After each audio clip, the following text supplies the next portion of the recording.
Hello everyone, welcome to Bharat IQ academy. This is Bharat Reddy.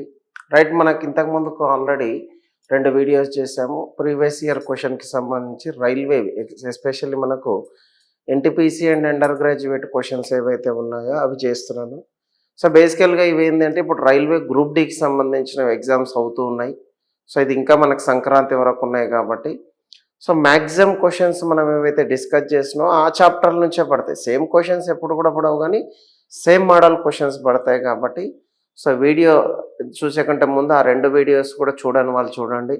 ఇంకొకటి ఏంటంటే వీడియోలోకి వెళ్ళే కంటే ముందు చాలామంది చూస్తున్నారు కానీ ఇంకా సబ్స్క్రైబ్ చేసుకోవట్లేదు. So please subscribe and like, share and మీకు ఏదన్నా కావాలంటే కూడా కమెంట్ రూపంలో తెలపండి. అంటే ఏ చాప్టర్ అయితే మీకు బెటర్గా ఉంటుంది ఇంకా ఫర్దర్గానే దాన్ని బేస్ చేసుకొని నెక్స్ట్ నేను ఏంటంటే సో అదే విధంగా ప్లాన్ చేసుకుంటూ వెళ్తాను. సో ఈ వీక్లో ఇది 3rd వీడియో చూడండి. సో కంపల్సరీగా యూటిలైజ్ చేసుకొని వర్కౌట్ చేసుకోండి, ఓకేనా? రైట్, దీనికి సంబంధించిన క్వశ్చన్స్ ఒకసారి అబ్జర్వ్ చేద్దాం. చూడండి, క్వశ్చన్స్ ఈ విధంగా ఇచ్చాడు. చూడండి, ఇదంతా ఏం చదవకండి ఎగ్జామ్లో. ఈ సోదంతా చదవకుండా ఏంటంటే సింపుల్గా మనకు అనాలజీ క్వశ్చన్స్ ఏవైతే ఉన్నాయో దాని ప్యాటర్న్ అన్నట్టు. ఇది నువ్వు 1 మినిట్ పైన పడుతుంది, అది చదవడానికి వేస్ట్ ఆఫ్ టైం. కాబట్టి ఇది మనకు 2025 జూన్లో 20కి వచ్చిన క్వశ్చన్. చూడండి, ఇక్కడ మనకి ఎగ్జిక్యూట్ చేసేటప్పుడు ఏంటంటే మనం ఈ విధంగా చెక్ చేసుకోండి. ఫర్ ఎగ్జాంపుల్ కే వాల్యూ 11, ఇది ఎంత అంటే 21. ఎంత డిఫరెన్స్ ఉంది అంటే +10. ఇక్కడ కూడా మనకు 22కి +10 చేస్తే మనకి ఎంత అవుతుంది అంటే 32. 32 - 26 అంటే మనకి ఏం రావాలి? F రావాలి. కాబట్టి పాసిబిలిటీ ఉంది. నెక్స్ట్ వచ్చేసి యూ ప్లేస్ వాల్యూ 21, దీని ప్లేస్ వాల్యూ ఎంత అంటే 5. ఇప్పుడు మనకి ఎగ్జిక్యూట్ చేసేటప్పుడు 2 రకాలుగా చేయొచ్చు. దీన్ని ఒకవేళ -16 చేయొచ్చు, లేదు అనుకుంటే దీన్ని కూడా +10 చేసినాం అనుకో ఎంత అవుతుంది చూడండి 31. దీన్ని కూడా +10 చేస్తే 31. 31 > 26 అంటే 31 - 26. ఇక్కడ కూడా చూడండి ఎఫ్కి మనకు ఇక్కడ మనకు 6 + 20 అని 10 చేస్తే ఎంత రావాలి? 16. 16 అంటే మనకి ఏమవుతుందంటే పి, అంటే ఎఫ్పి రావాలి. కాబట్టి అన్నీ కూడా సెట్ అయిపోతున్నాయి. నెక్స్ట్ జీ ప్లేస్ వాల్యూ 7, ఇది కూడా 10 అంటే ఎంత అవుతుంది అంటే +10 కదా. ఇక్కడ కూడా మనకు ఆర్ ప్లేస్ వాల్యూ 18 కాబట్టి +10 చేస్తే 28. 28 అనేది మనకు దేనికి సంబంధించింది అంటే బి, కాబట్టి ఇక్కడ చూడండి సెట్ అయిపోయింది. ఒకవేళ ఇది సెట్ కాకపోతే ఆటోమేటిక్గా నెక్స్ట్ వర్కౌట్ చేసుకుంటే సరిపోతుంది. సో ఈ విధంగా చూసుకోండి. ఎందుకు సార్ దీనికే ప్రయారిటీ ఇచ్చారు, రెండో దానికి ఎందుకు ఇవ్వాలి అంటే చూడండి అన్ని కేతో స్టార్ట్ అయ్యేటివి ఎక్కువ ప్రయారిటీ ఉన్నాయి, దానికి ఇవ్వండి. ఒకవేళ వర్కౌట్ కాకపోతే నెక్స్ట్ దానికి వెళ్ళేటోళ్ళు. కాబట్టి ఆ విధంగా చూసుకోండి. ఎక్కువగా ఆప్షన్స్లో దేనితోనైతే స్టార్ట్ అవుతుందో దానికి ఫస్ట్ ప్రయారిటీ ఇవ్వండి. ఆటోమేటిక్గా మనకు 90% హిట్ అవుతుంది లాజిక్. అదొకటి గుర్తుపెట్టు. Next one, KF17 is related to HB6 in certain way. అంటే మనకు ఇవన్నీ ఏం చదవకండి. ఇప్పుడు K అంటే మనకి ఏంది అంటే 11, H అంటే 8 కాబట్టి దీనికి మధ్యలో మనకి ఎంత డిఫరెన్స్ ఉంది? -3. డైరెక్ట్ క్వశ్చన్లో మనకి ఏముంది చూడండి, L అనేది ఉంది కాబట్టి 12 - 3 అంటే మనకు 9 ప్లేస్ వాల్యూ ఏంటంటే ఐఏ కదా. సో ఐగా ఉన్న దానిలలో మనకున్న ఆప్షన్ ఇది ఒకటే చూడండి, రైట్ ఆన్సర్. ఇంకా అదంతా సోదంతా చదివి నువ్వు అనవసరమైన టైం వేస్ట్ చేయకు. అంటే ఎగ్జామినర్ ఏ విధంగా ఇవ్వాలి క్వశ్చన్ అనేది ప్యాటర్న్ ఫాలో అవుతాడు. మనకు ఒకవేళ ఇదంతా చూడాలంటే కూడా టైం వేస్ట్. ఇక్కడ క్లాస్ రూమ్ కాబట్టి చెప్తున్నాను. దీని మధ్యలో అబ్జర్వ్ చేస్తే ఎంత ఉంది? -4. ఇక్కడ కూడా మనకు అబ్జర్వ్ చేస్తే 16 - 4 అంటే ఎంత అవుతుందంటే 12. 12 అంటే మనకి ఏంది? ఎల్. ఇక్కడ 17కి 6కి మధ్యలో డిఫరెన్స్ ఎంత ఉంది అంటే -11 ఉంది. సారీ, -11 ఉంది. ఇక్కడ కూడా మనం -11 చేస్తే ఎంత అవుతుంది చూడండి, -6 - 11 అంటే -17. ఆటోమేటిక్గా సెట్ అయిపోతుంది. దీనిలో పెద్ద బీభత్సం చేసేది ఏం లేదు, కానీ ఇంత చేయకండి. ఒక లెటర్ చేయగానే మనకు ఆన్సర్ వచ్చినప్పుడు దాన్నే వర్కౌట్ చేసుకొని సరిపోతుంది. చాలా సింపుల్గా ఉంటుంది. చూడండి, రీజనింగ్లో మాత్రం ఒకటే ఒకటి గుర్తుపెట్టుకోండి, ఒక్క క్వశ్చన్ కూడా మిస్టేక్ పోకూడదు. అది మాత్రం టార్గెట్ పెట్టుకొని చదవండి. సో మీకు ఏదైతే రీజనింగ్ ప్యాటర్న్కి సంబంధించిన క్వశ్చన్స్, అదేవిధంగా మనకు ప్రజెంట్తో పాటు ఇంకా ఫ్యూచర్లో ఏ విధంగా వస్తాయనేది కూడా ఆలోచించి బుక్ రాసాం కాబట్టి యూటిలైజ్ చేసుకోండి. సో కంపల్సరీగా మీరు మాత్రం దానిలో మాత్రం వెనక్కి తగ్గకుండా ఖచ్చితంగా నేను ఏదైతే చెప్పానో ప్రతిదీ కూడా ఈజీగా వర్కౌట్ చేసుకుంటూ వెళ్ళండి. సేమ్ అదే దానికి సంబంధించి టెస్ట్ సిరీస్ కూడా ఉంటుంది. అది మోర్ దాన్ ఎనఫ్ అబ్బా. మీరు ఏ ఎగ్జామ్ అన్నా రాయండి, ఒక్కసారి ఏవైతే ఉన్నాయో బుక్లో ఉండే కంటెంట్ని వీడియోస్ రూపంలో విని దానిలోనే టెస్ట్ సిరీస్ ఉంటుంది. అది రాసిన తర్వాత లో లెవెల్ నుంచి ఈవెన్ నువ్వు యూపీఎస్సీ లెవెల్ ఏ ఎగ్జామ్ అన్నా రాయి 100% నీకు సక్సెస్ వస్తుంది. అది మాత్రం పక్కా. రైట్, నెక్స్ట్ వన్ కూడా ఇక్కడ అబ్జర్వ్ చేయండి. మనకేమంటున్నాడంటే based on the English alphabet 3 of the following same pattern. అంటే 3 ఒకే విధానంలో ఉన్నాయంటే ఆడ్ వన్ అవుట్, మనం ఆల్రెడీ చెప్పుకున్నది. ఇప్పుడు చూడండి, కే అనేది మనకు 11, ఇది 16, అంటే ఎంత డిఫరెన్స్ ఉంది? +5. ఇక్కడ మనకు సి అంటే టీ, ఇక్కడ అబ్జర్వ్ చేస్తే ఎంత ఉంది డిఫరెన్స్ అంటే +17 ఉంది. +17 అన్నా దీన్ని మనకు సంబంధించి మైనస్లో తీసుకెళ్ళినా సరే. ఇక్కడ కూడా ఐ అంటే 9, ఇది 14, ఎంత డిఫరెన్స్ ఉంది అంటే +5 ఉంది. ఏ అంటే 1, ఇక్కడ 18 కాబట్టి ఇక్కడ కూడా ఎంత ఉంది? +17 ఉంది. 2కి అదేవిధంగా 7కి మధ్యలో +5 ఉంది. 20కి మనకు ఇక్కడ అబ్జర్వ్ చేస్తే 11 అన్నప్పుడు +17 చేస్తే ఎంత? 37. 37 - 26 అంటే ఎంత అవుతుంది? 11 కదా. అంటే అన్ని సాటిస్ఫై అవుతున్నాయి అంటే ఇది పక్కా సాటిస్ఫై కాదు. ఒకసారి చూడండి, ఇది 4, 9, ఎంత డిఫరెన్స్ ఉంది అంటే +5. ఇది 22, అదేవిధంగా 14. దీనికి కూడా మనం ఏం చేయాలి? +17 చేస్తే ఎంత? 39. 39 - 26 అంటే ఎంత? 13. 13 అంటే ఏం రావాలి? M రావాలి. కాబట్టి ఇది ఆన్సర్. కానీ నాకు చెక్ చేయకుండానే చూడు, 3 వర్కౌట్ చేయగానే 3 ఒకే విధానంలో ఉన్నాయి. +5 +7, +5 +17. ఇంకా డెఫినెట్గా 3 సాటిస్ఫై అని అంటే ఒకటి కాదు. ఎందుకు? మనం ఆల్రెడీ ఆడ్ వన్ అవుట్లో ఏం చెప్పాము అంటే 4 ఆప్షన్లో 3 ఒకటే లాజిక్ ఉంటుంది, ఒక డిఫరెంట్ వేలో ఉంటుంది.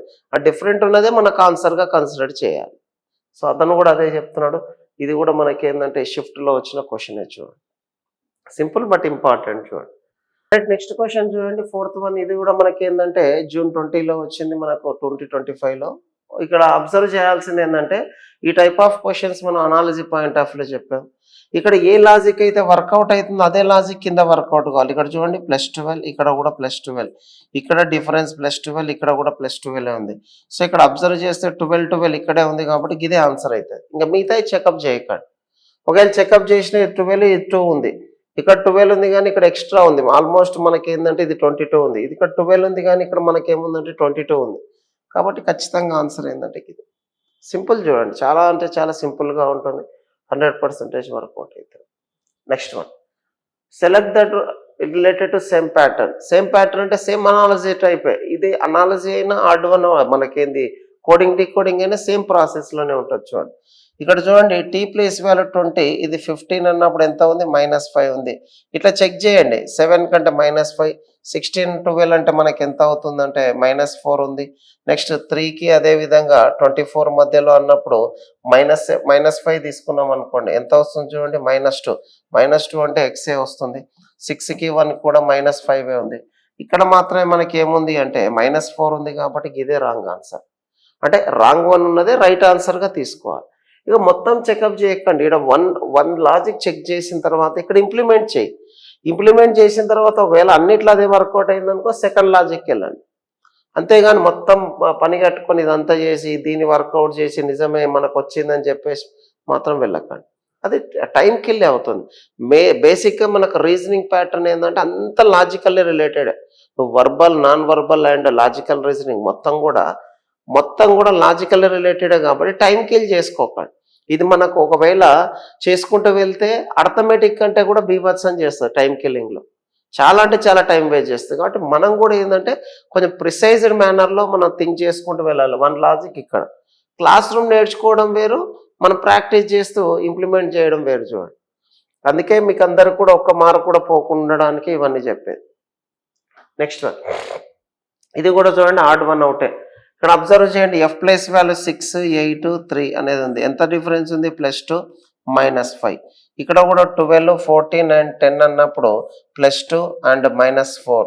ఇక్కడ కూడా 8, 10, నెక్స్ట్ 5 అన్నప్పుడు +2, నెక్స్ట్ వచ్చేసి -5. ఇక్కడ చూడు +2 -5, +2 -5 అంటే వీడే తేడా. ఇంకా మిగతా చెకప్ చేయకండి. ఎందుకంటే +2 -4 ఉంది, ఇక్కడ +2 -5, +2 -5.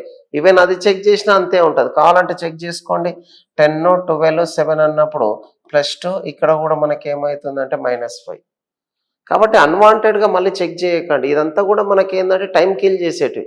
ఎగ్జామ్లో దీన్ని కంట్రోల్ చేసుకుంటే చాలు 100% వర్కౌట్ అవుతుంది. చూడండి ఈజీగా మనము 30 క్వశ్చన్స్కి 30 అవుట్ ఆఫ్ 30 పెడుతున్నారు. కాబట్టి మీరు కూడా కొంచెం ఎవరైతే ఎగ్జామ్ రాయలేదో నెక్స్ట్ సో ఏ విధంగా చేస్తున్నామనే దానిపైన ఫోకస్ చేసి వర్కౌట్ చేయండి. ఓకేనా? సో ఇది మనకి ఏంటంటే రీజనింగ్ 3.0 బుక్. సేమ్ ఇదే కంటెంట్ మనకు యాప్లో కూడా ఉంది. సో యూటిలైజ్ చేసుకోండి ఈ భరత్ ఐక్యూ అకాడమీ యాప్లో. 6 మంత్స్ 1 ఇయర్ దానిలో టెస్ట్ సిరీస్ కూడా నేనే ఓన్గా రాసి పెట్టాను. సో ఆ క్వశ్చన్స్ ఏవైతే ఉన్నాయో దానికి రిలేటబుల్గా వీడియో ఎక్స్ప్లెనేషన్ కూడా పెట్టాను. దాన్ని వర్కౌట్ చేసుకోండి. 100% ఒక్క బిట్టు పక్కకోకుండా చేయొచ్చు. ఈ బుక్లో ఉండే కంటెంట్ని యూటిలైజ్ చేసుకోండి. సో డెఫినెట్గా మనకు దీన్ని మించి ఇంతవరకు అయితే ఒక లాజిక్ రాలేదు ఇప్పటి వరకు. అంటే రీసెంట్గా జరిగిన ఇంటెలిజెన్స్ బ్యూరో ఎగ్జామ్ అయితేనేమి, ఇప్పుడు జరుగుతున్న మనకు గ్రూప్ డి ఎగ్జామ్స్. ఈరోజు మనకు ఆల్మోస్ట్ ఏది 6th, ఈరోజు 5th ఈరోజు 5th రోజు కూడా మనకు అంటే మార్నింగ్ సెషన్లో రాసే వాళ్ళు కూడా మనకు అబ్జర్వ్ చేసుకోండి ఏ విధంగా వస్తున్నాయి ఏంది అనేది. డెఫినెట్గా యూటిలైజ్ చేసుకోండి. Right, next one. Coding and డీకోడింగ్లో ఆల్రెడీ టైప్ క్వశ్చన్స్ మన బుక్లో కూడా చెప్పాను. ఈవెన్ మీకు మన క్లాస్లో కూడా చెప్పాను. ఏం చెప్తున్నానంటే ఇలా బాక్స్ బేస్డ్ క్వశ్చన్స్ ఇచ్చినప్పుడు కండిషన్కి ఫస్ట్ ప్రయారిటీ ఇవ్వండి. ఆ కండిషన్లో ఏమంటున్నంటే ఫస్ట్ ఎలిమెంట్ ఈజ్ సింబల్. ఇక్కడ మనకు సింబల్ ఉందా లేదు కదా, ఇది క్వశ్చన్. సింబల్ లేదు కాబట్టి చదవకు మొత్తం, ఎందుకు వేస్ట్ చదవడం. ఈ first element is odd number, okay, and the last element is even number, then first and last element are to be coded as @ అంటే ఇది ఉంటే @ పెట్టమంటున్నా అంటే ఇవి @ కావు కదా, పోయినాయి. ఈ 2 ఆప్షన్సే ఉన్నాయి. నెక్స్ట్ ఇది అయిపోయిన తర్వాత both the second and third element are perfect square roots. అంటే థర్డ్ ఎలిమెంట్ 4th ఎలిమెంట్ అనేది స్క్వేర్ రూట్గా ఉందా అంటే లేదు కాబట్టి ఇక ఇక్కడ ఉన్న దానికి ప్రయారిటీ ఇవ్వండి. ఇక్కడ ఉన్నది ఏంది 3 యొక్క కోడ్ ఏముంది అంటే సి అనేది ఉంది కాబట్టి సి ఉంది కాబట్టి ఇది ఆన్సర్. అంటే ఇక్కడ మనకు అబ్జర్వ్ చేస్తే second and third elements are perfect square root, then the third element is to be coded as the second element అంటున్నాడు. కానీ ఈ 2 కూడా స్క్వేర్ రూట్స్ కావు కదా, కాబట్టి మనం తీసేసుకుంటే ఏమవుతుందంటే దీని విధానంలో వస్తుంది. సింపుల్ బట్ ఇంపార్టెంట్ చూడండి, కంపల్సరీగా వర్కౌట్ చేసుకోండి ఈ విధంగా. సేమ్ ఇదేమో ఇంతకుముందు ఏమో షిఫ్ట్ 2 ఉంటే ఇది షిఫ్ట్ 3కి సంబంధించిన క్వశ్చన్ చూడండి. ఏమంటున్నాడు అంటే సేమ్ ఈ బాక్స్ ఉంటుంది, ఇదంతా చదవకండి, దీనిలో ఏముంది దాంతో నీకు అనవసరం. బేసిక్ థింగ్ ఏంటంటే ఫస్ట్ ఎలిమెంట్ ఈజ్ నెంబర్, ఇక్కడ వెళ్తే నెంబర్ ఉందా లేదు కాబట్టి కంటిన్యూ చేయకండి దాన్ని. Immediate second first element is divisible by 2, ఇది కూడా కాదు కాబట్టి ఇది కూడా పోయింది. నెక్స్ట్ వచ్చేసి then the first element is symbol, okay, and the last element is even number, then their codes are to be change to the code for 3 అంటున్నాడు. ఒకవేళ ఫస్ట్ది లాస్ట్ది మనకు వచ్చేసి ఈ విధంగా ఉంది అనుకోండి, ఏది ఫస్ట్ సింబల్ లాస్ట్ వచ్చేసి మనకి ఈవెన్ నెంబర్ అయితే థర్డ్ నెంబర్కి సంబంధించిన కోడ్ ఏదైతే ఉందో దానికి సంబంధించి చేస్తే మనకి ఏముంది చూడండి, first element are to be change to the code for 3. So ఇక్కడ మనకు అబ్జర్వ్ చేస్తే 3 యొక్క కోడ్ ఏముంది చూడండి, 3 యొక్క కోడ్ ఏంది అంటే పి అనేది ఉంది కదా. సో 3 కోడ్ పి ఉంది కాబట్టి ఇది రాదు ఇది రాదు, అంటే ఫస్ట్ లాస్ట్ పి ఉండాలంటే ఇది కూడా రాదు కాబట్టి ఆన్సర్ ఏంటంటే ఓకేనా. 3 యొక్క కోడ్ ఏదైతే ఉందో అది పెట్టమని చెప్తున్నాడు కాబట్టి అదే ఎగ్జిక్యూట్ చేసుకోండి. చాలా సింపుల్గా ఉంటుంది చూడండి. 100% మనకు ఏ విధంగా వర్కౌట్ చేస్తున్నాం అనేది చూసుకోండి. సో ఇట్లా చదివేటప్పుడు కూడా క్వశ్చన్ చూసుకుంటూ చదవండి, మొత్తం చదివి అర్రే నిజంగానే లేదు ఇట్లా కాదు చేయాల్సింది. ఫస్ట్ ఎలిమెంట్ ఈజ్ నెంబర్ ఉందా లేదు చదవకు, first element is divisible by 2 లేదు చదవకుండా థర్డ్ చదువుకుంటే సరిపోతుంది. ఓకేనా, రైట్. Next one.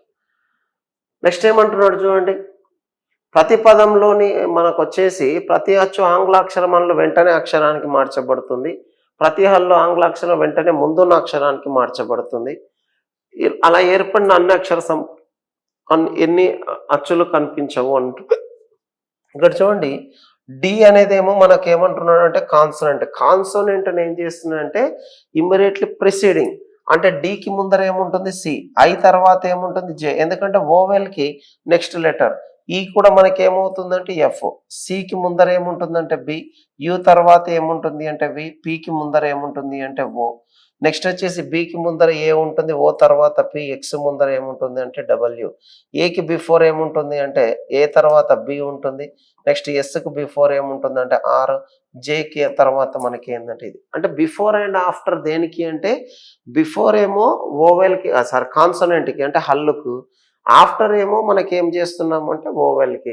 ఆ విధానంలో తీసుకుంటే ఏమంటున్నాడు, how many will not no vowel appear. So vowel అనేది ఇక్కడ లేదు, నెక్స్ట్ మనకి ఇక్కడ ఉంది, ఇక్కడ కూడా లేదు కాబట్టి ఎన్ని ఉన్నాయంటే 2 ఉన్నాయి.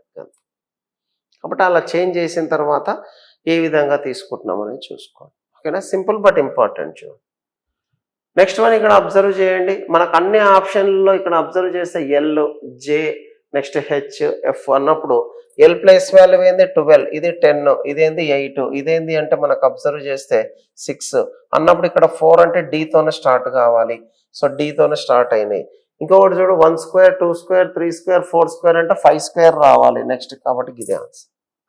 అంటే రెండో లెటర్ చూడకుండానే మనం వర్కౌట్ ఎట్లా చేస్తున్నామంటే నెంబర్కి ప్రయారిటీ ఇచ్చాం. 1 స్క్వేర్, ఇది 2 స్క్వేర్ 3 స్క్వేర్ 4 స్క్వేర్ అంటే నెక్స్ట్ 5 స్క్వేర్ వస్తుంది. కాబట్టి డి ఆప్షన్ ఇస్తారు రైట్ ఆన్సర్. చాలా సింపుల్ బట్ ఇంపార్టెంట్, చూసుకోండి 100% వర్కౌట్ అయింది. నెక్స్ట్ వన్ ఇక్కడ అబ్జర్వ్ చేయండి, 1512కి దీనికి మధ్యలో -8, ఇక్కడ ఎంత ఉంది -10, +8 +10, నెక్స్ట్ ఏముంది అంటే +12, నెక్స్ట్ ఏముంది +14. ఇవన్నీ కూడా బేసిక్ క్వశ్చన్స్. చాలా అడ్వాన్స్డ్ క్వశ్చన్స్ కూడా మనం చెప్పుకున్నాం చూడండి. బేసిక్ క్వశ్చన్ నుంచి అడ్వాన్స్డ్ క్వశ్చన్ వరకు 8, 10, 12, 14 తర్వాత నెక్స్ట్ కన్సెక్యూటివ్గా ఉండే నెంబర్ ఏముంటుంది అంటే ఈవెన్ నెంబర్లో 16 కాబట్టి యూనిట్ డిజిట్ 2 రావాలి. మొత్తం కూడకండి, 6 + 6 ఏమవుతుందంటే 12 కాబట్టి 2 యూనిట్ డిజిట్గా ఉండేది ఇదే. లేదు నువ్వు మొత్తం కూడినా వచ్చేది ఏమవుతుంది 1500 అని మనకి ఏమవుతుంది అంటే 16 తర్వాత మనకు దీని యొక్క వాల్యూ అబ్జర్వ్ చేస్తే 72 ఇస్ ద రైట్ ఆన్సర్. అంతే, చాలా సింపుల్ చూడండి. 100% వర్కౌట్ చేసే విధానాలపైన ఫోకస్ చేయండి. నెక్స్ట్ వన్, ఇది కూడా మనకి ఏంటంటే ఎగ్జామ్లో ఇలా వచ్చినప్పుడు ఇవి చదవకండి, ఇవి చదివి టైం వేస్ట్ అవుతుంది. కాబట్టి డైరెక్ట్ క్వశ్చన్లోకి అటాక్ చేసుకోండి. క్వశ్చన్ ఏమంటున్నాడు, ఏ విధానంలో ఇచ్చిండని చూస్తే M+N, ప్లస్ ఎక్కడ ఉంది, ఇక్కడనే కదా. A is the son of B అంటే మొదటి వాడు రెండో వాడికి కొడుకు, అంటే M is the son of N పెట్టినాం. అంటే మనకు ఆల్రెడీ చెప్పినాం సన్కి డాటర్కి అదే విధంగా ఎలా ఉంటుంది అనేది కూడా మనం ఆల్రెడీ బ్లడ్ రిలేషన్లో చెప్పినాం. N-O means a is the brother of B అంటే మొదటి పర్సన్ రెండో పర్సన్కి బ్రదర్, మొదటి పర్సన్ రెండో పర్సన్కి brother. Okay, next divisible by, మనకు ఓ అనేది డివిజబుల్ అంటే O is the father of మనకి ఏమంటున్నాడు అంటే దీనికి సంబంధించి అబ్జర్వ్ చేస్తే O is the father of P. So O is the father of P అన్నాడు కాబట్టి ఇట్లా వచ్చింది. నెక్స్ట్ వచ్చేసి ఇంటూ అన్నాడు కదా, మనకు అబ్జర్వ్ చేస్తే P into Q అంటే A into B means A is the wife of B, P is the wife of మనకి ఏమంటున్నాడు అంటే Q. ఇలా వచ్చినప్పుడు మనకి ఏం చేస్తాము అంటే ఈయన మైనస్ ఉన్నాడు కాబట్టి ప్లస్, ఎందుకంటే ఆపోజిట్ జెండరే మ్యారేజ్ చేసుకున్నది. ఇప్పుడు ఏమంటున్నాడు M అనే వ్యక్తి Qకి ఏమవుతున్నాడు అంటున్నాడు. ఇక్కడ అబ్జర్వ్ చేస్తే మనకు దీన్ని చూడండి, వైఫ్ వాళ్ళ మనకి ఏమంటున్నాడు అంటే అంకుల్ కొడుకు కదా. అంకుల్ అన్నా కూడా మనకు వచ్చేసి బాబాయ్ లేకుంటే పెద్దనాన్నకు సంబంధించి కాబట్టి ఇప్పుడు ఎట్లాగో వైఫ్స్ ఫాదర్స్ బ్రదర్స్ సన్. ఇక్కడ చూడు, ఇక్కడ ఉంది వైఫ్ యొక్క ఫాదర్ బ్రదర్ సన్నే కదా, ఆటోమేటిక్ వస్తుంది. యాక్చువల్గా అయితే కజిన్ అని చెప్పుకోవాలి, అలా ఇవ్వకుండా ఈ విధంగా ఇచ్చాడు కాబట్టి అదే చూసుకోండి సరిపోతుంది. సింపుల్ చూడండి, చాలా చాలా simple but 100% important. Next one చూడు, ఏ అనేవాడు ఈని వివాహం చేసుకుందంట, ఈ అనేటోడు ఆర్ని సోదరి, నెక్స్ట్ ఆర్ డీని వివాహం చేసుకుంది, డి జెడ్ యొక్క ఏకైక సోదరుడు, బి ఆర్ యొక్క ఏకైక కుమార్తె అయితే ఏ బికి ఎలా సంబంధం అంటున్నాడు. ఇప్పుడు చూడండి, ఏ ఈజ్ మ్యారీడ్ టు ఈ, ఏ అనేటోడు ఈని మ్యారేజ్ చేసుకున్నాడు, e is the sister of r అన్నాడు. ఈయన సిస్టర్ అయితే ఆటోమేటిక్ ఈయన ఏమైతే ఆపోజిట్ జెండరే కదా.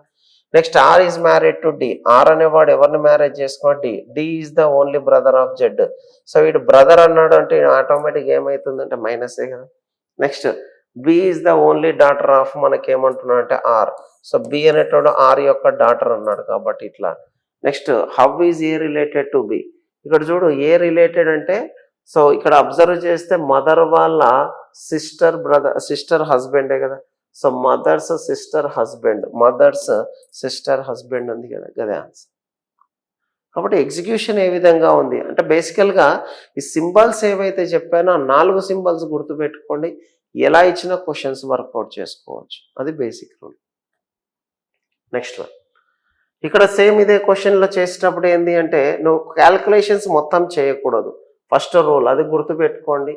ఇప్పుడు మనకు అబ్జర్వ్ చేస్తే ఏ స్టాండ్ ఫర్ మనకి ఏమంటున్నా అంటే డివిజన్. Okay, division. నెక్స్ట్ వచ్చేసి బి స్టాండ్ ఫర్ మనకి ఏమంటున్నాడు అంటే multiplication. Next c stand for మనకి ఏమంటున్నాడు అంటే ప్లస్. 7 డి స్టాండ్ ఫర్ మనకి ఏమంటున్నాడు అంటే మైనస్ కదా. ఇప్పుడు దీని యొక్క రిజల్ట్ ఎంత రావాలంటున్నాడు అంటే 75 రావాలంటున్నాడు. కాబట్టి ఆ 75 వస్తుందా లేదా అనేది చూస్తే 4 9s అనే కదా.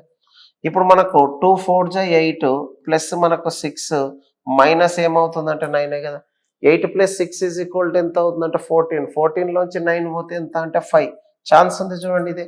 కాబట్టి ఒక్కసారి జాగ్రత్తగా వర్కౌట్ చేసుకుంటే దీన్ని కూడా మనకు 5 అనేది ఈయనే కనిపించింది కాబట్టి కంటిన్యూ చేయండి. ఇప్పుడు మనం ఏం చేస్తాం, దీని యొక్క వాల్యూ వచ్చేసి మనకు ఫాలోయింగ్ వుడ్ బి 75 అన్నాడు కాబట్టి 12 × 8 అనగానే మనకు ఎంత పెద్దగా వస్తుంది చూడండి, చాలా పెద్దగా వస్తుంది. ఎందుకంటే బి యొక్క వాల్యూ మనకి ఇంటూ అన్నాడు కాబట్టి 12 × 8 ఎంత అవుతుంది, 960 అవుతుంది. కాబట్టి ఇది బై. నెక్స్ట్ వచ్చేసి ఇక్కడ కూడా చూడండి, డి స్టాండ్ ఫర్ మైనస్ అన్నాడు కాబట్టి ఇది. నెక్స్ట్ ఏ స్టాండ్ ఫర్ మనకి ఏమంటున్నాడు అంటే డివిజన్. నెక్స్ట్ వచ్చేసి మనకు ఇంకొకటి అబ్జర్వ్ చేయండి, బి స్టాండ్ ఫర్ మనకి ఏమంటున్నాడు అంటే into. Next c stand for మనకి ఏమంటున్నాడు ఇక్కడ అబ్జర్వ్ చేస్తే ప్లస్. ఇక్కడ చూడండి, ఇక్కడనే మనకు ఒకసారి జాగ్రత్తగా అబ్జర్వ్ చేస్తే 12 డివిజబుల్ బై 76 × 36 అన్నప్పుడు ఇది మనకు క్యాన్సిల్ అయ్యే అవకాశం ఉందా అంటే లేదు. కాబట్టి ఎందుకు, 12/76 అంటేనే రావట్లేదు, ఇంటూ 36 అంటే ఇంకా రాదు. కాబట్టి పైన ఉండే వాల్యూస్కి సంబంధించి 76 అన్నప్పుడు 4 × 1 జా 4 × మనకి ఎంత అవుతుందంటే 9 జానే కదా. అంటే ఇక్కడ మనకు అబ్జర్వ్ చేస్తే 12 మనకు 76 ఉన్నప్పుడు ఇలానే కదా, 4 3 జా 4 1 జా 4 9 జా. పక్కన 36 అనేది ఉంది, 38 ఉంటే క్యాన్సిల్ అయ్యేదేమో కాబట్టి అది కూడా రాలే. నెక్స్ట్ ఇక్కడ కూడా అబ్జర్వ్ చేయండి, 84 డివిజబుల్ బై మనకి ఎంత అవుతుందంటే 12. నెక్స్ట్ వచ్చేసి డి అంటే మనకి ఏమొస్తుందంటే మైనస్. 76 తర్వాత సి అంటే మనకి ఏముందంటే ప్లస్. నెక్స్ట్ వచ్చేసి బి అంటే మనకి ఏముంది అంటే ఇంటూనే కదా. ఇప్పుడు కూడా ఇక్కడ మనకు అబ్జర్వ్ చేయండి, 12 × 8 అంటే మనకి ఎంత అవుతుందంటే 7 బై కదా. ఇప్పుడు మనకు అబ్జర్వ్ చేస్తే 7 - 76 ప్లస్ దీని యొక్క వాల్యూ 4 × మనకు ఎంత అవుతుంది చూడండి, 4 6 జా 24. నెక్స్ట్ వచ్చేసి దీని యొక్క వాల్యూ 4 3 జా 12 + 2 = ఎంత అంటే 144. ఇప్పుడు 144 + 7 అంటే 151 - 76 అంటే ఎంత అవుతుంది 75 వచ్చింది. కాబట్టి ఇది అంటే ఎందుకు దీన్ని మనం ప్రొసీడ్ చేసామంటే పెద్ద వాల్యూ మైనస్ ఉండి ఇక్కడ మల్టిప్లికేషన్ అనేది వచ్చింది చూడండి. కాబట్టి ఎగ్జిక్యూట్ చేసేటప్పుడు ఏమవుతుంది అంటే ఇక్కడ 7 ఉంది, -76 దీన్ని మల్టిప్లై చేస్తే అదే వస్తుంది. కాబట్టి ఇదే అంటే క్యాల్కులేషన్ చేసేటప్పుడు జాగ్రత్తగా చూసుకోండి. ఇక్కడ ఇంటూ అంటే పెద్ద వాల్యూ వచ్చింది, మైనస్ అంటే రావట్లేదు, డివిజన్ కావట్లేదు, అట్లా చెక్ చేసుకుంటూ వెళ్ళండి. కానీ పూర్తి క్యాల్కులేషన్స్ మాత్రం ఎప్పుడు చేయకండి. సో ఇది మాత్రం ఇంపార్టెంట్ చూడండి ఒకసారి. Next one, divide and minus అనేది పరస్పరం మార్చబడింది. డివైడ్ అదేవిధంగా మైనస్ అనేది పరస్పరం మార్చబడింది. నెక్స్ట్ వచ్చేసి ఇంటూ ప్లస్ అనేది పరస్పరం మార్చబడింది. ఇంటూ అదేవిధంగా ప్లస్ అనేది పరస్పరం మార్చబడింది.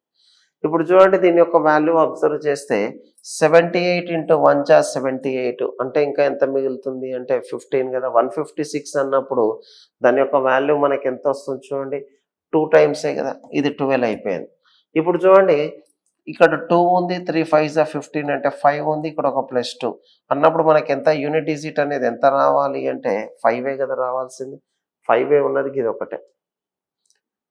మళ్ళీ ఒకసారి 5 కాదు రావాల్సింది, ఇక్కడ 2 - 5 కదా. ఓకే, 2 - 5 + 2 అన్నప్పుడు 4 - 5 అంటే ఎంత అవుతుంది -1. -1కి ఏం రాయాలి, +10 రాస్తే 9 యూనిట్ డిజిట్గా ఉన్నది ఇది. కాబట్టి ఈ విధంగా వర్కౌట్ చేసుకోండి, చాలా సింపుల్. ఒకటే ఏంటి అంటే ఏ విధంగా చేస్తున్నాం అనేది. ఇదే దాన్ని మీరు కావాలంటే వర్కౌట్ చేసుకొని చూడండి. ఇక్కడ మనకు 612 అనేది డివిజన్ మైనస్ పరస్పరం మార్చుకున్నాడు, ప్లస్ ఇంటూ కూడా పరస్పరం మార్చుకున్నాడు. దీనికి సంబంధించి ఈ డివిజన్ అంటే మనకి ఇదే కదా, 78 × 12 టైమ్స్. ఇక్కడ చూడండి 612, నెక్స్ట్ వచ్చేసి మైనస్ 13 5 జా ఎంత అవుతుందంటే 65, 13 × 4 జా 52 అంటే మనకు 585. నెక్స్ట్ వచ్చేసి ఎంత అవుతుందంటే +12 కదా. ఇప్పుడు దీనికి సంబంధించి అబ్జర్వ్ చేస్తే ఎంత అవుతుందంటే 624 - 585. అబ్జర్వ్ చేస్తే దీని యొక్క వాల్యూ ఎంత అవుతుందంటే 39. ఇదంతా సోది, ఇవంతా చేయకండి. ఇక్కడ డిజిటల్ సమ్ ప్రకారం ఏదైతే ఉందో దానిపైన ఫోకస్ చేయండి. అంటే ఇక్కడ మనకి ఎట్లాగో ఏం మార్చామంటే మైనస్, ఇక్కడ డివిజన్ మార్చినాం, ఇక్కడ ప్లస్, ఇక్కడ ఇంటూ మార్చినప్పుడు ఇక్కడ దీని యొక్క వాల్యూ 12 అని తెలిసిపోయింది. ఇక్కడ ఎట్లాగో 2 ఉంది, 3 × 5 జా అంటే 15 కాబట్టి -5 యూనిట్ డిజిటే తీసుకోండి. తీసుకున్నప్పుడు 2 - 5 4 అంటే ఎంత అవుతుందంటే -1. ఇలా యూనిట్ డిజిట్ మెథడ్ తీసుకున్నప్పుడు ఏం చేయాలంటే +10 చేయాలి. అదే డిజిటల్ సమ్ చేసినప్పుడు ఏం చెప్పినామంటే +9 తీసుకోవాలి. కాబట్టి నెగిటివ్ వాల్యూ వచ్చినప్పుడు యూనిట్ డిజిట్ అంటే ఒకట్ల స్థానం ద్వారా చేస్తే +10 తీసుకుంటే 9 యూనిట్ డిజిట్గా ఉన్నది ఇదే. ఇదంతా సోది. ఇవి చేసి మళ్ళీ టేబుల్ చదివి ఇవంతా కూడా చేయకండి. కాబట్టి ఎగ్జామినేషన్ పాయింట్ ఆఫ్ వ్యూలో మనం ఎంత టెక్నికల్గా ఆలోచిస్తే అంత బెస్ట్ వేలో మనకు ఈజీగా సక్సెస్ అవుతాం. చూడండి, నీకు సబ్జెక్ట్ వచ్చు కానీ రాసుకుంటూ పోయినంత మాత్రం నీకు జాబ్ వస్తానే గ్యారంటీ లేదు. అదొకటి ముందర పెట్టుకోండి ఫస్ట్. రైట్, నెక్స్ట్ వన్ ఇక్కడ అబ్జర్వ్ చేయండి. ఎన్ని చిహ్నాలు ప్రతి ఒక్కటి ముందర ఒక సంఖ్యతో పాటు వెంటనే కూడా మరొక సంఖ్య ఉండాలి. సో సింబల్ తర్వాత మనకు నెంబరు, సింబల్ ముందర కూడా నెంబరే ఉండాలి. సింబల్ తర్వాత ముందర నెంబరు, ఓకే. సింబల్ తర్వాత నెంబరు, ఇది కూడా ఒకటి వచ్చింది, అంటే 2 వచ్చాయి ఇక్కడ. నెక్స్ట్ సింబల్కి ముందర తర్వాత అన్నప్పుడు ఇక్కడ అబ్జర్వ్ చేస్తే సింబల్కి ముందర తర్వాత ఇక్కడ అబ్జర్వ్ చేయండి, ఇది కూడా వచ్చేసింది. కాబట్టి ఇక్కడ మనకి ఎగ్జిక్యూట్ చేసేటప్పుడు ఏంటంటే how many symbols are there, each of which immediately preceded by number also followed by number. And అన్నాడు కాబట్టి 2 కండిషన్ సాటిస్ఫై కావాలి. చూడండి, సో 2 కండిషన్స్ అన్నప్పుడు @కి ముందర నెంబరే, ఇక్కడ దీనికి ముందర నెంబరే ఉంది, దీని ముందర నెంబర్ ఉంది కానీ తర్వాత లేదు. ఇక్కడ కూడా నెంబర్ తర్వాత అంటే సింబల్కి ముందర తర్వాత అంటే ఇట్లా వెతుకుతే ఎన్ని ఉన్నాయంటే 3. రైట్, అది గుర్తుపెట్టుకోండి. Simple but important. చూడండి నెక్స్ట్ వన్ ఏమంటున్నా అంటే ఇది ఫజిల్ బేస్డ్ క్వశ్చన్స్. చూడండి, ఫజిల్ బేస్డ్ క్వశ్చన్లో 7 పెట్టెలు ABCDEFG ఉన్నాయంటే ఒకదానిపై ఒకటి, కానీ అదే క్రమంలో అవసరం లేదు. బి కింద 3 పెట్టెలు మాత్రమే ఉన్నాయి. బి మరియు జి మధ్య 2 పెట్టెలు మాత్రమే ఉంచబడ్డాయి. ఏ మరియు ఏ మాత్రమే ఈ పైన ఉంచబడుతుంది. నెక్స్ట్ వచ్చేసి డి కింద కొంత దూరంలో ఎఫ్ మరి సి పైన కొంత దూరంలో ఉంచబడుతుందంట. మరియు సి కింద ఎన్ని పెట్టెలు ఉన్నాయంటున్నాడు. 7 బాక్సెస్ అన్నాడు కాబట్టి 1 2 3 4 5 6 7 తీసుకున్నా. ఇది తీసుకున్న తర్వాత ఏమంటున్నాడు అంటే only 3 boxes are kept below B. 3 boxes అంటే ఖచ్చితంగా బి ఎక్కడ ఉండాలంటే ఇక్కడనే. Next only 2 boxes are kept between B and G. So బికి జికి మధ్యలో 2 మాత్రమే ఉన్నాయంటే అది పైన ఉండొచ్చు, అదేవిధంగా ఇట్లనే కింద కూడా ఉండొచ్చు కాబట్టి ఇలా పెట్టాను. నెక్స్ట్ వచ్చేసి only A is kept immediately above ఈ. ఏ మాత్రమే మనకు వచ్చేసి ఈ పైన ఉంది అన్నాడు అంటే ఇట్లనే, అంటే ఈడ పెట్టినాం అనుకో, ఒకవేళ ఏ మాత్రమే మనకు వచ్చేసి ఈ పైన ఉంది అంటే ఇంకా మిగతా అన్ని కూడా మనకి ఏంటంటే వీనికంటే కిందికి అంటే పైకి వెళ్ళిపోవాలి. సో ఏ మాత్రమే ఈ పైన ఉంది అంటే ఇంకెవ్వడు కూడా వీని కింద లేడు అన్నాడు దాని యొక్క మీనింగ్. ఏ మాత్రమే, ఓకే ఏమంటున్నాడు కానీ only is A is kept immediately above. Okay, A మాత్రమే ఈ పైన ఉంది అంటే ఈకి సంబంధించి మాట్లాడాడు. ఈ పైన ఉన్నాడు అంటే ఇంక అందరూ కూడా వీని కిందనే ఉండాలన్నట్టు. ఏ తప్ప మిగతా వాళ్ళంతా ఈ కిందనే ఉన్నట్టు. వన్స్ ఇది వచ్చిన తర్వాత చూడు, 2గా ఉండే దానిలో గ్యాప్లకు సంబంధించి అబ్జర్వ్ చేస్తే బికి జికి మధ్యలో 2 వ్యక్తులు ఉండాలంటే జి డెఫినెట్గా ఈడికే వస్తాడు. నెక్స్ట్ ఒకసారి అబ్జర్వ్ చేయండి. F is kept some places below d. So d కంటే మనకు వచ్చేసి డి కింద ఉండాలి. నెక్స్ట్ వచ్చేసి సికి పైన ఉండాలి అంటున్నాడు. సో ఏమంటున్నాడు, f is kept some places below d and some places above c అన్నాడు కాబట్టి ఇట్లా ఉండాలి. ఒకవేళ ఈడ మనం తీసుకున్నాం అనుకో, డి అనేటువంటి ఈడ తీసుకుంటే రాదు కాబట్టి సో డిని ఇక్కడ పెడితే ఎఫ్ని ఎక్కడో ఒక చోట పెట్టేసి సిని ఇక్కడ పెట్టవచ్చు కదా. ఎఫ్ని ఇక్కడ పెడితేనే ఆటోమేటిక్గా మనకేముందంటే సిని ఇక్కడ పెట్టవచ్చు కదా. కాబట్టి సి పైన కొంత దూరంలో ఉన్నాడు, అదేవిధంగా డి కింద కొంత దూరంలో ఎఫ్ ఉన్నాడు కాబట్టి సో ఈ విధంగా తీసుకుంటే మనకేమంటున్నాడు, సి కింద ఎన్ని పెట్టెలు ఉన్నాయంటే ఒకటే ఉంది. Right, c is the right answer. కాబట్టి ఒకటి మాత్రమే వచ్చింది. Simple but important. చూడండి, క్వశ్చన్ లాంగ్వేజ్ని ఒకసారి జాగ్రత్తగా చూసుకోండి సరిపోతుంది. ఓకేనా. Right, next one. PQRSTUలో ప్రతి ఒక్కటి వారంలో సోమవారం నుంచి ప్రారంభమై ఆదివారము అదే వారంతో ముగుస్తుంది, అదే వారం ఆదివారంతో ముగుస్తుందంట. అంటే ఇక్కడ మనకి ఏందంటున్నా అంటే Monday, Tuesday, Wednesday, Thursday, Friday, Saturday and సండేకి సంబంధించి ఏమంటున్నా అంటే T has exam on Wednesday. టీకి మనకు వెడ్నెస్డే రోజు ఎగ్జామ్ ఉంది అంటున్నాడు. సో ఇక్కడ ఈ విధంగా చెప్తున్నాడు కాబట్టి ఇలా తీసుకున్నాం. నెక్స్ట్ ఏమంటున్నాడు అంటే exactly 4 people between S and R. ఎస్కి ఆర్కి మధ్యలో 4 members ఉంటారు అంటే ఇట్లా వస్తాడు. లేదు అనుకుంటే ఆరే ఇక్కడ ఉండి మనకు వచ్చేసి 4 members అంటే ఇట్లా కూడా వస్తాడు possibility. Neither of whom has exam on Monday. ఎవరికి కూడా మండే లేదు అంటే ఒకవేళ మనకు ఎస్ కానీ ఆర్ కానీ మండే రోజు ఎగ్జామ్ రాయాడంటే ఈడ ఉండడు. అంటే ఇక్కడ నుంచి అబ్జర్వ్ చేస్తే 1 2 3 4 అన్నప్పుడు ఇట్లా అని వస్తుంది. అంటే ఒకవేళ ఎస్ అని ఇక్కడ పెట్టినాం అనుకో, ఆర్ని ఆటోమేటిక్ ఇక్కడే పెట్టాలి. 1 2 3 4 ఎవరు చెప్పారు సార్ అంటే ఒకవేళ ఆర్ని ఇక్కడ పెడితే ఎస్ని ఇక్కడ పెట్టవచ్చు. కాబట్టి ఆ కండిషన్ చూడండి. Q has exam immediately before v అంటున్నాడు. సో క్యూకి బిఫోర్ అంటే వి కంటే ముందరనే ఉంటుంది అంటున్నాడు. ఇమ్మీడియట్లీ మనకు before v and exam after p అంటున్నాడు. పి తర్వాతనే అన్నాడు కాబట్టి ముగ్గురు వరుసగా రావాలి అంటే మనకి ఏమున్నాడు చూడ, పిక్యూవీనే కదా కండిషన్. నెక్స్ట్ యూకి ఎస్కి ముందర ఉంటుంది అన్నాడు. యు అనేవాడికి ఎస్కి ముందర ఉన్నాడు అంటే ఒకడే మిగిలిపోయాడు కాబట్టి యు అనేటోడు ఇక్కడ పెడితే, యు అనేవాడికి ఎస్కి ముందర అంటే ఎస్ డెఫినెట్గా ఈయనే ఉండాలి కాబట్టి ఎస్ని ఇక్కడ పెడితే ఆటోమేటిక్గా మనకి ఏడుకొస్తాడు, ఆరు ఏడుకొస్తాడు. కాబట్టి ఆన్సర్ అయిపోయింది. ఆదివారం ఎవరికి పరీక్ష ఉంటుంది అంటే ఆర్కి ఎగ్జామ్ ఉంటుంది. సింపుల్ చూడండి, చాలా అంటే చాలా సింపుల్. ఒకటి ఏంది అంటే నువ్వు ఫజిల్ బేస్డ్ క్వశ్చన్ చేసేటప్పుడు క్వశ్చన్ని రెండోసారి చదవకూడదు. నీకు నీట్గా నిదానంగా అయినా పర్లేదు. మరీ నిదానం అంటే టైం ఎక్కువ తీసుకోకండి. కొంచెం అబ్జర్వ్ చేసుకుంటూ చదువుకుంటూ వేసుకుంటూ వెళ్ళండి. ఓకే, మండే నుంచి సండే వరకు చూసుకుంటే సరిపోతుంది. ఆటోమేటిక్గా 100% వర్కౌట్ అవుతుంది. చూడండి నెక్స్ట్ ఏమంటున్నాడు అంటే ABCDEFG మధ్యలోకి ఎదురుగా ఉన్న వృత్తాకార పట్టిక చుట్టూ కూర్చున్నారంట. సో ఏజీకి వెంటనే ఎడమ వైపున ఉన్నాడు. నెక్స్ట్ వచ్చేసి బి అనేవాడు మనకు డికి వెంటనే కుడి వైపున ఉన్నాడు. నెక్స్ట్ వచ్చేసి బికి ఎడమ వైపున రెండో స్థానంలో. దీనికి సంబంధించిన దానిలో 7 మెంబర్స్ అన్నప్పుడు ఇట్లా రాసుకోండి. ఇప్పుడు చూడండి, A sits immediate left of G. So A అనేవాడు జీకి వెంబడి ఎడమ వైపున, D sits immediate left of B, B sits second to the left of F, next E sits third to the left of G అన్నాడు. ఇక్కడ చూడండి, A sits immediately left of G అంటే G అనేటువంటి ఇక్కడ పెడితే లెఫ్ట్ అన్నప్పుడు సవ్య దిశ చూడండి. సో లెఫ్ట్ అంటే సవ్య దిశ, రైట్ అంటే అపసవ్య దిశ. ఎప్పుడు కేంద్రకం చుట్టూ కూర్చున్నప్పుడు లోపల వైపు చూస్తే అంటే ఇన్సైడ్ సెంటర్ చూస్తే ఆ విధంగా వస్తుంది. అంటే లెఫ్ట్ అన్నప్పుడు మనం ఏ విధంగా వెళ్తామంటే క్లాక్ వైజ్, రైట్ అంటే ఏ విధంగా వెళ్ళాలి, యాంటీ క్లాక్ వైజ్ వెళ్ళాలి, అంటే అపసవ్య దిశలో వెళ్ళాలి. ఈ రెండు గుర్తుపెట్టుకోండి. ఇప్పుడు చూడండి, వెంటనే ఎడమ వైపు అంటే ఎడమ వైపు ఇమ్మీడియట్ పక్కనే కూర్చోబెట్టాలి. నెక్స్ట్ డి అనేవాడు బికి వెంటనే ఎడమ వైపున కూర్చుండు, బిఎఫ్కి ఎడమ వైపున రెండో స్థానంలో ఉంటాడు, జీకి ఈ అనేవాడు మనకు ఎడమ వైపున మూడో స్థానంలో ఉంటాడు. జీకి ఎడమ వైపున ఈ అనేవాడు అంటే మూడో స్థానము అంటే ఏం లేదు, ఇద్దరు గ్యాపే ఉండాలి. n మెంబర్స్ అంటే n-1 గ్యాప్ ఉండాలి. ఈ అనేవాడు 3 అన్నప్పుడు 1 2 అంటే ఈ అనేటోడు డెఫినెట్గా ఈడికే వస్తాడు. చూడు నెక్స్ట్ సికి ఎడమ వైపు నుంచి లెక్కించినప్పుడు సి మరియు ఎఫ్ మధ్యలో ఎంతమంది ఉన్నారు, ఇది మనకి ఏంటంటే క్వశ్చన్ అడుగుతున్నది.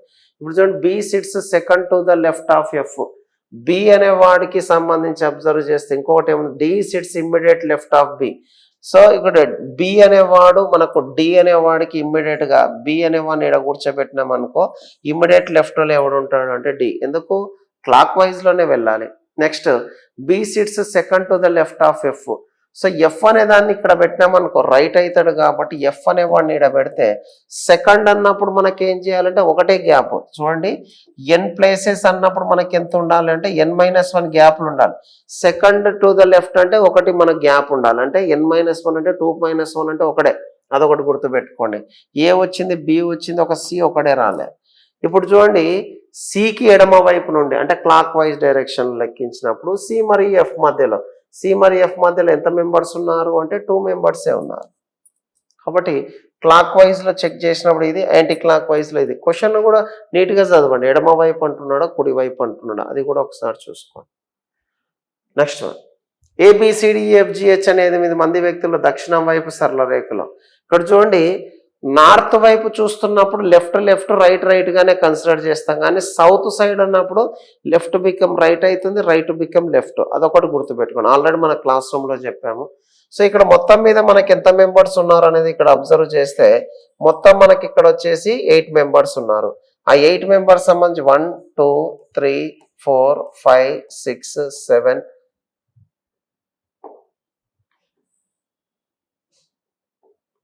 8 ఇట్లా పెట్టాను.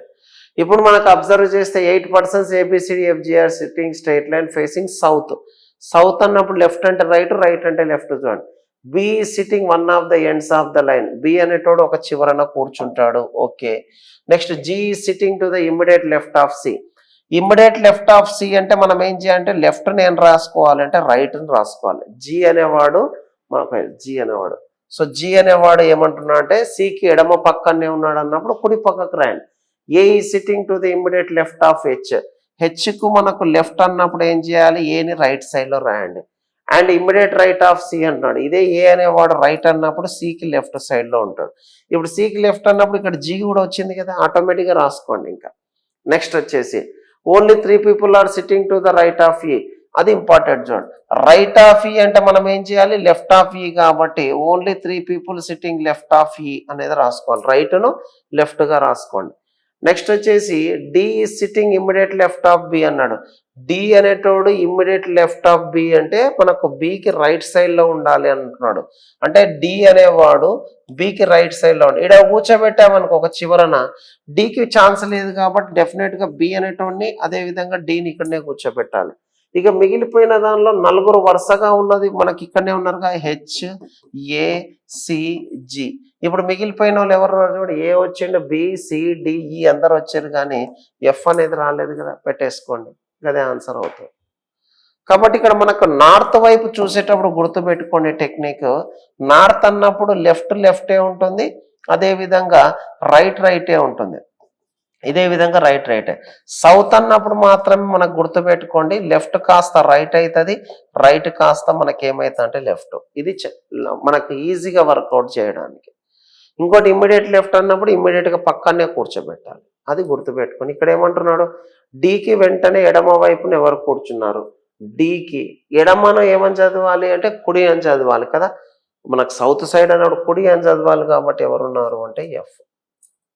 ఓకేనా, సింపుల్ బట్ ఇంపార్టెంట్ చూడండి. 100% ఇవి 2 క్వశ్చన్స్ ఇస్తున్నందుకు ఏంటంటే 2 చెప్పాను, ఫజిల్స్ అండ్ సిట్టింగ్ అరేంజ్మెంట్.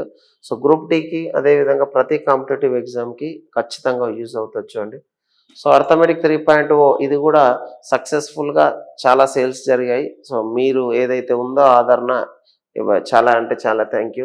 ఇక్కడ మనకు భరత్ ఐక్యూ అకాడమీ యాప్లో దీనికి సంబంధించిన వీడియోస్ కూడా ఉంటాయి. నిదానంగా ఖచ్చితంగా వర్కౌట్ చేసుకొని వినండి. డెఫినెట్గా ఏ కాంపిటేటివ్ ఎగ్జామ్ అన్నా రాయి. ఇండియా లెవెల్లో రీజనింగ్ అర్థమెటిక్ ఏదైతే ఉందో ఇండియా లెవెల్లో ఏ ఎగ్జామ్ అన్నా రాయి, 100% బిట్టు పక్కకోకుండా ఉండే విధంగా లాజిక్ ఫ్రేమ్ చేశాను. సో అది చూసుకొని చదువుకోండి. డెఫినెట్గా మనకు సక్సెస్ అనేదే ఏదైతే కొలమానంగా ప్రతి ఒక్కరు భావిస్తారు కాబట్టి ఆ సక్సెస్ఫుల్గా దీని ద్వారా కూడా చాలామంది సెలెక్ట్ అయ్యారు CGL లాస్ట్ టైం. సో ఆఫ్లైన్లో చెప్పినప్పుడు సెలెక్ట్ అయిన తర్వాతనే బుక్ రిలీజ్ చేశాను. సో యూటిలైజ్ చేసుకొని చదువుకోండి. ఓకేనా. సో ఇది మనకి ఈరోజు క్లాస్కి సంబంధించి. ఆల్రెడీ చెప్పాను, ఏమైనా డౌట్ ఉంటే ఈ 2 నెంబర్లలో ఏదో ఒక నెంబర్కి మీరు పెట్టండి. వితిన్ 24 అవర్స్లో మీకు దానికి సంబంధించిన డౌట్ క్లారిఫికేషన్ కూడా చేస్తాను. ఓకేనా. That's all for today's class. Thank you very much. Signing off.